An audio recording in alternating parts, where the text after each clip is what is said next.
말씀은 구약 성경 913페이지 잠언서 4장 1절부터 9절까지 봉독합니다. 구약 성경 913페이지 잠언서 4장 1절부터입니다. 아들들아, 아비의 훈계를 들으며 명철을 얻기에 주의하라. 내가 선한 도리를 너희에게 전하노니 내 법을 떠나지 말라. 나도 내 아버지에게 아들이었으며 내 어머니 보기에 유약한 외아들이었노라. 아버지가 내게 가르쳐 이르기를 내 말을 네 마음에 두라.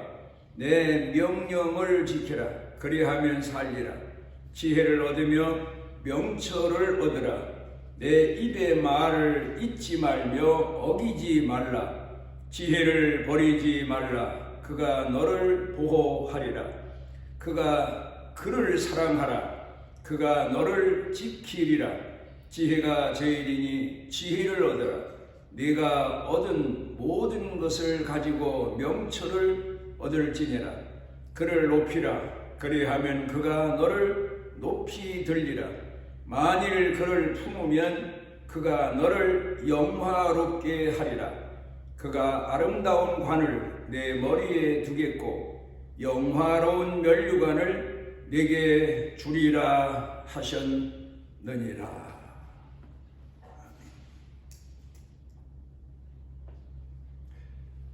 농사를 하는 사람들이 거둘 때가 가까워지게 되면 그동안 애써서 여름 내 농사한 곡식이 혹 잘못될까봐 마음을 더 기울이게 되고 돌아보게 되고 그러면서 그 곡식이 익었을 때 거두어 드리는 것처럼 나이가 들고 나니까 내 삶을 하나둘 정리하게 되고 그리고 어떻게 하면 내 삶을 자녀, 자손들, 교회와 식구들에게 신앙 유산으로 많은 것을 중요한 것을 물려줄 수 있을까를 생각해 보게 됩니다. 그래서 저는 근간에 와서 제 마음 속에 생각 속에 참회록을 쓰고 있습니다. 대략 줄여서 본다면 한 5가지의 문제를 놓고 기도하고 내 자신의 삶을 정리하곤 합니다만은 먼저는 좀 더 겸손하지 못했다는 사실을 회개하고 정리하고 합니다. 하나님께서는 목회하는 저에게 겸손한 사람으로 목회하도록 특별한 영감의 교훈을 주셨음에도 제 자신을 낮추고 또 낮추며 겸손하게 산다고 했는데 이제 돌이켜 생각해 보면은 마치 큰 호수 바닥을 들여다보면 침전물이 고여 모여 있는 것처럼 제 마음 깊은 곳에는 나도 모르는 교만이 숨겨져 있더란 말입니다. 어찌 보면 그 침전물 같은 숨겨진 교만, 이게 그동안 나를 괴롭혀 오지 않았나 하는 생각을 하게 됩니다. 내 자신은 내가 지금까지 산 모든 과정이 내 공로라고 의시되거나 그만을 떨진 않았습니다. 그런데도 누군가 나를 가리켜 말할 때 공로다 하는 말을 들으면 기분이 좋아졌던 걸 생각해 보면 아하, 내게도 숨겨진 거만이 있었구나. 하는 생각을 하면서 회개를 합니다. 친전물을 정화하는 것처럼 제 마음속에 그동안 있었던 내가 한 일, 내가 했다는 생각, 이런 생각을 바꾸어가면서 쓰여진 은혜, 나 같은 걸, 그런 일을 하나님이 하시면서 써주셨다니, 쓰여진 은혜, 쓰여진 감격, 쓰여지면서도 더 충성스럽게 쓰여지지 못한 회개, 이런 시간들을 많이 갖습니다. 그 다음에 두 번째로는 따뜻하지 못했다는 점을 놓고 회개합니다. 성격의 문제이기도 하지만 보통 사람들이 젊었을 때에는 뭔가 얻기 위해서, 뭔가 이루어 놓기 위해서 물불을 가리지 않고 열정적으로 도전적으로 살다 보니까 가정 식구도 그렇고 교회 식구들도 그렇고 제 가까이 있는 사람들이 많은 상처를 입었거나 많은 아픔을 겪었거나 많은 어려움을 겪었을 것으로 이제 돌이켜 생각해 보면서 회개를 합니다. 몰아붙인다는 것, 용기를 갖는다는 것, 열정을 다한다는 것 참 중요하긴 합니다만은, 그러나 그렇게 하면서도 얼마든지 따뜻할 수 있었고 얼마든지 포용할 수 있었고 얼마든지 남을 이해하면서 돌아봐 줄 수도 있었고, 특별히 가정에서 자녀들도 더 감싸주고 이해해주고 배려해 줄 수 있었음에도 불구하고 나 자신의 열정, 도전, 몰아붙이는 성격, 이것 때문에 상처와 아픔을 많이 주었다는 사실을 이제서 깨닫고 회개합니다. 그리고 교회 식구들에게도 양을 몰듯이 그런 방법으로 교회를 이끌 수도 있었는데, 어떤 때는 너무 강력하게 앞에서 교회를 이끌다 보니까 신앙이 어린 사람들, 마음이 어린 사람들에게 상처와 아픔을 준 것을 돌이켜 회개합니다. 그러면서 좀 더 따뜻하지 못했던 것, 좀 더 다정다감하지 못했던 것, 이런 것들을 회개합니다. 그 다음에 또 하나는, 세 번째는 좀 더 신중하지 못했다는 것을 회개합니다. 물론 사람이 너무 신중하다 보면 마땅히 해야 될 일, 또 기회를 잡아야 될 일을 놓칠 수도 있습니다. 그런데 기회를 잡는다는 생각에서 내가 무엇인가 열정적으로 충성한다는 생각에서 열심히 살다 보니까 좀 더 신중을 기했더라면, 그러면 시행착오도 덜 겪었을 거고 많은 사람에게도 더 많은 호응을 얻을 수 있었을 거고, 이런 생각들을 하면서 회개를 합니다. 그 다음에 네 번째로는 나를 제대로 다스리지 못했다. 남은 다스리려고 했는데, 교회를 다스리려고 했는데, 가정에서 식구들을 다스리려고 하고 이끌려고 했는데 막상 나 자신은 제대로 다스리질 못했다. 쳐서 복종케 하질 못했다. 사도 바울이 나는 매일 나를 쳐서 복종케 한다, 나는 매일 죽노라 하는 것처럼 그런 삶을 제대로 갖질 못했다.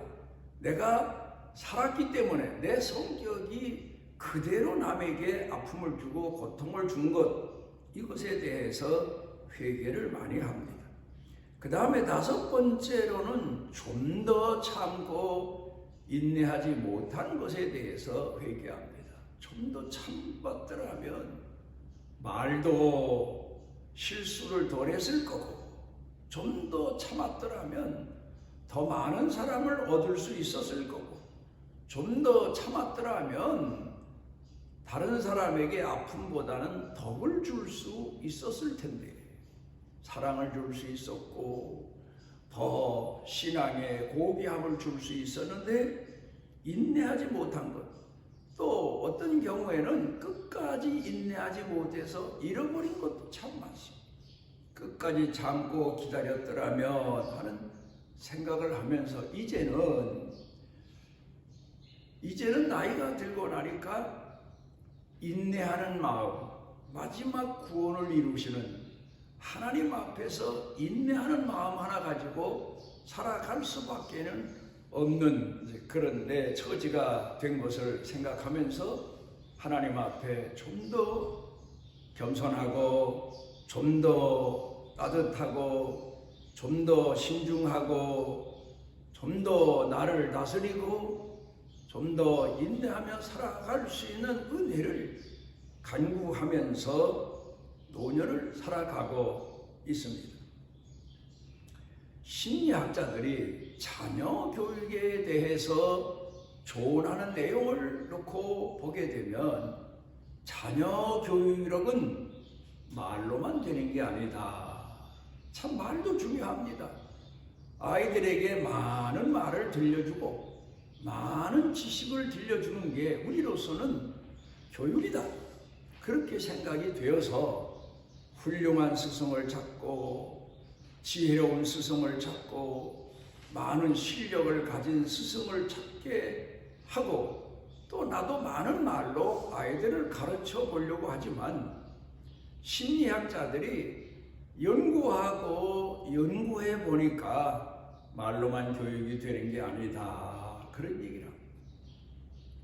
말로는 많은 말을 했다 하더라도 그게 교훈이 되거나 교육이 되질 않는다. 행동으로, 삶으로, 친히 자기가 살아가는 과정으로 보여주는 교육, 그게 참 교육이다. 그게 말하자면 자녀들에게 유산처럼 물려지는 거다. 신앙 유산처럼 물려지는 거고 그 삶이, 내 삶이 자녀들에게 거울이 되는 거고 교훈이 되는 거고 본이 되는 거다. 욥기서 42장 5절을 보면 욥이 이런 고백을 하지 않습니까? 내가 귀로만 듣던 하나님을 이제 눈으로 보나이다. 그런 고백을 합니다. 그러니까 우리도 자녀들 앞에서, 교회 앞에서, 사람들 앞에서 그동안 예수님도 전하려고 하고 또 하나님의 말씀도 가르치려고 하고 교훈을 주려고 했지만 중요한 것은 말로만이 아니라 눈으로 내 삶을 통해서 가족이나 자녀들이나 교회 식구들에게 내 마지막 모습을 보여주는 것, 그게 참 교육이다. 그런 교훈을 얻을 수가 있습니다. 탕자의 아버지가 탕자한테 아버지의 신앙 유산을 물려주기 위해서 많은 말을 하지를 않았습니다. 성경에 기록된 내용을 보면 별로 없습니다. 말은 그렇게 많이 하질 않았습니다. 말이 많은 큰아들에게 몇 마디 교훈적인 얘기는 했지만 탕자에게는 별로 말을 하지 않았습니다.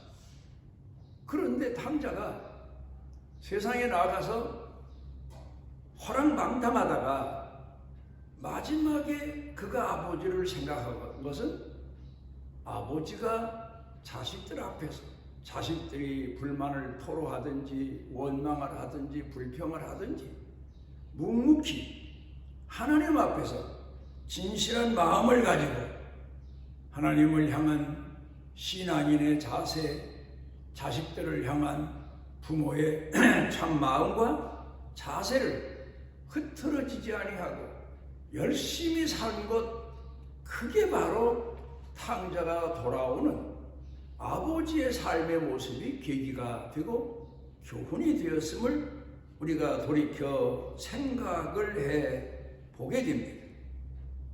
오늘 성경 본문의 말씀은 자식을 향한 아비의 훈계, 마치 유언과 같은 그런 교훈의 말씀으로 우리가 읽고 교훈을 삼고 우리도 배웁니다. 그런데 사람이 살면서 자식에게 교훈을 하고 또 어떤 경우는 이제 내가 생애 마지막이 된 줄 알고 자녀들에게 생애 마지막 말을 유언으로 남기게 됩니다마는 이 유언이라고 하는 것 몇 가지로 생각해 봅니다. 영화를 보면 영화니까 사람들에게 흥미를 가져다 주기 위해서 또 어떤 그 내용을 사람들에게 각인시키기 위해서 사람이 인위적으로 만든 프로입니다마는 되게 그렇잖아요. 사람이 임종할 때 자식들을 모아놓거나 아니면 사랑하는 사람을 옆에 불러서 마지막 유언을 하고 그리고는 이제 숨이 끝납니다. 그 영화니까 그렇지만 실질적으로 사람이 살아가면서 자녀들에게나 가족들에게 이 영화처럼 유언하고 가는 사람도 어쩌다 있긴 있어요. 듣기도 합니다. 또 그런 사람들을 보기도 합니다. 제가 목회하는 동안에 몇몇 분은 가족들에게 또 교회 식구들에게 자기를 만나러 온 사람에게 마지막 유언을 하고는 몇 시간 만에 가더라고요. 영화처럼. 그런 분도 있긴 있습니다. 그런데 안타깝게도 되게 그런 분들은 암에 걸려서 몸은 죽어가지만 정신은 더 맑아지는 그런 상태에서 하나님 앞에 부름받아 가는 몇 사람이었더라고요. 그리고는 되게 이제 자녀들을 모아놓고 유언을 하는데 유언을 하고도 유언이라는 말을 하고도 몇 년을 더 사는 분도 있고 뭐 그렇습니다. 그런데 중요한 것은 바로 그겁니다. 우리가 유언을 따로 하지 않아도 자녀들이 부모의 삶을 통해서 부모가 그동안 살아오면서 귀가 닳도록 들려준 그 이야기를 뒤늦게 깨닫고 부모가 자신에게 물려진 유언으로 삼고 사는 그런 사람들도 많죠. 또 우리 성도들도 사실은 그렇습니다.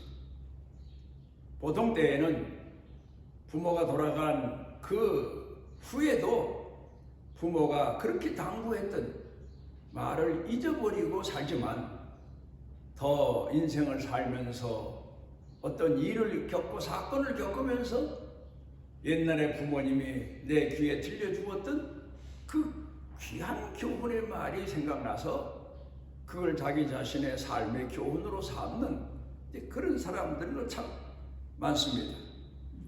그래 마지막 이제 운명 전에 목사는 대부분 이제 환자가 운명 가까운 분이 목사를 불러서 가서 이야기도 듣고 또 하나님의 말씀으로 권면도 하고 이제 그럽니다마는 중요한 건 그겁니다. 우리가 삶을 통해서 내가 자녀들에게 보여주는 유언, 교회 식구들 후대들에게 내 삶을 통해서 전해주는 유언, 그게 생명력 있는 유언이 되고 교훈이 될 수 있다고 생각이 되어집니다. 물론 가정마다 그 부모로부터 물려받은 교훈을 가슴에 새기고 사는 분들이 참 많죠. 기억 속에 새기고 사는 분들이 참 많죠. 저는 물론 목사로서 하나님 말씀을 마음의 생각에 새기고 삽니다만 가정사로 돌아가 보게 되면 저를 어렸을 때부터 양육해 주신, 나이 20살 때까지 양육해 주신 할머니께서 제게 들려주신 교훈 3가지를 정리하고 제가 살았던 적이 있고 지금도 그 할머니의 교훈을 가슴에 기억 속에 새기고 있습니다. 첫 번째로는 세상에는 악한 사람보다 선한 사람이 많고 또 하나 악의 끝은 없어도 선한 끝은 있다. 그 말씀을 피가 닳도록 들려주셨던 기억이 납니다. 뭐 여러 가지 불의한 일을 당하고 억울한 일을 당하고 마음 상한 일을 당해도 할머님께서 하신 말씀이 그래도 세상에는 악한 것은 없어도 선한 것은 있다. 그런 그런 고백을 하셨고 제게 그런 말씀을 들려주셨습니다. 참 의미가 깊습니다. 그 다음에 또 하나는 배 주고 뱃속 빌어먹지 말아라. 사람 바보는 남에게 배 주고 뱃속이라도 나중에 좀 달라고 구걸하다시피 사는 배 주고 뱃속 빌어먹는 사람이 돼서는 안 된다. 그러니까 인생을 살 때 주도적으로 살아야 된다. 그런 말씀입니다. 그 다음에 또 하나는 애비 없는 후레자식 소리를 듣지 말아라. 제가 어렸을 때 6살 때 아버지 어머니를 잃었기 때문에 내가 사회생활하면서 혹 잘못되면 사람들이 내 애비까지 욕을 한다. 그러니까 애비까지 욕먹히는 그런 인생으로 살지 말아라. 제가 살아면 저 사람의 아버지가 누구길래 사람들이 제 아버지까지 존경을 표하고 경의를 표하지만 제가 잘못을 저지르면 네 자식인데 네 집 자식인데 아버지까지 욕을 먹이니까 어디 가서든지 애비 없는 후레 자식 소리 듣지 말아라. 그런 말씀을 하죠. 사람의 도리를 다해라. 그런 교훈의 말씀입니다. 그래 한 서너 가지 교훈입니다. 할머니께서 무슨 특별한 공부를 하셨거나 무슨 책을 많이 읽으셨거나 한 건 아닙니다. 할머님이 옛날 할머니들 다 그래요. 삶을 통해서 얻으신 교훈입니다.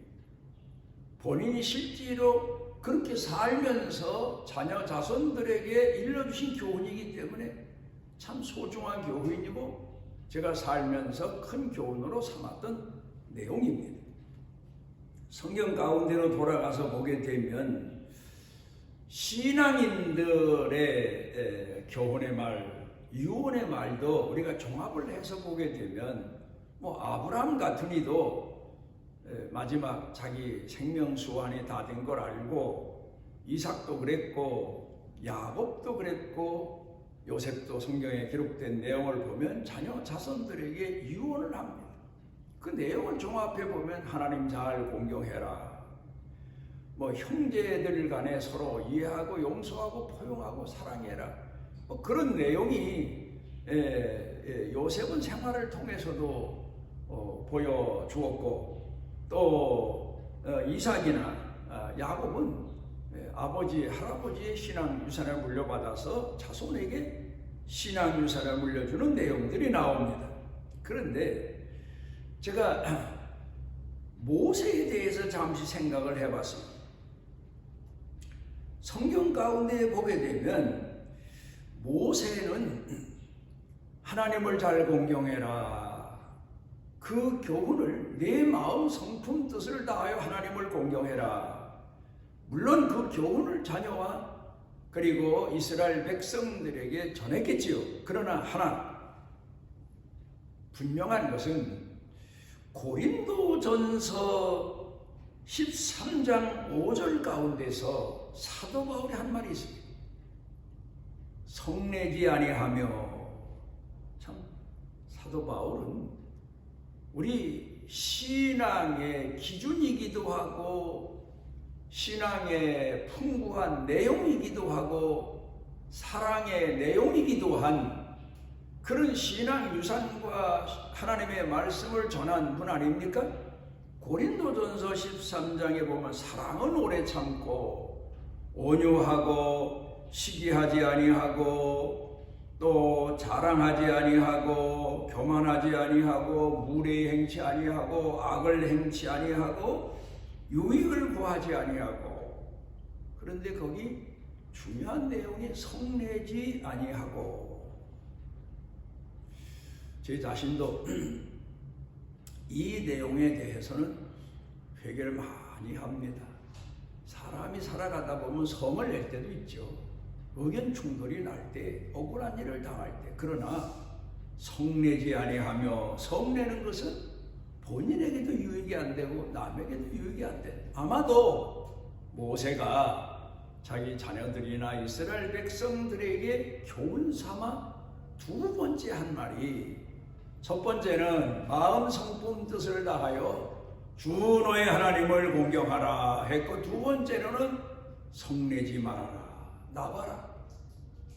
내가 이스라엘 백성들을 40년 동안 이끌고 목회를 했는데 가나안 땅에 들어가지 못하게 된 것은 바로 하나님 앞에서, 백성들 앞에서 분노가 끓어오르는 걸 참지 못하고 반석을 한 번만 치고 지팡이로 반석을 딱 치면서 물을 터쳐 나오게 할 수도 있었는데 거기서 성질을 내서 하나님께서 너는 그 일로 인해서 그렇게 내가 꿈에도 그리던 가나안 땅에 들어가지 못한다고 나를 제외시키셨다. 성내지 말아라. 사실 가정생활하면서도 사회생활하면서도 교회생활하면서도 사람이니까 성을 낼 수는 있겠지만 성내는 것은 덕이 하나도 되지가 않는다. 아마 그런 교훈은, 그런 유언을 하지 않았을까? 사도 바울이 모세를 생각하면서 교회 성도들에게 그런 교훈을 얘기하지 않았을까? 이런 생각을 합니다. 우리가 살아가면서 유언도 하고 마지막 말도 하지만 성경에 하나 우리가 교훈에 대해서, 유언에 대해서 생각해 봐야 될 사람 하나가 있습니다. 우리는 흔히 예수님께서 십자가에 못 박혀 돌아가실 때에 한편 강도가 회개해서 예수님이 내가 오늘 나와 함께 나보내 이르리라, 천국 같이 간다, 그렇게 말씀하셔서 한편 강도가 구원받았다 그럽니다마는 이 구원의 문제를 깊이 생각을 해봅니다. 그 많은 생애 기간 동안에 하나님을 찾고 회개하고 자기를 돌아볼 기회가 얼마나 오랜 세월이 있었겠습니까? 그런데 마지막에 가서야 겨우 깨닫고, 죽어갈 때야 겨우 깨닫고 죽었으니 이 죽음이야말로 부끄러운 죽음이 아닐까. 깨닫긴 해요. 회개는 해요. 그런데 자기 삶을 통해서 자녀들이나 하나님 앞에서 진정한 회개의 모습을 보여드릴 만한 기회가 없는 거예요. 부끄러운 구원. 그래, 목회 현장에서 보게 되면 마지막 가는 분들 모습을 놓고 그래도 부끄러운 구원이라도 받았구나 이분이. 그런 생각을 해본 적이 몇 번 있습니다. 이제 오늘 성경 본문 말씀으로 돌아가서 보면 내 말을 내 마음에 두라. 4장 잠언서 4절의 말씀입니다. 내 명령을 지키라. 그리하면 살리라. 그렇게 교훈하고, 그러니까 이 말은 내 말, 내 명령을 내 마음에 품고 살면서 행하라. 그런 교훈이지. 그 다음에 5절 가운데서 보면 이 5절 내용 한 절을 넷으로 분류해 봅니다. 첫째로 지혜를 얻으며,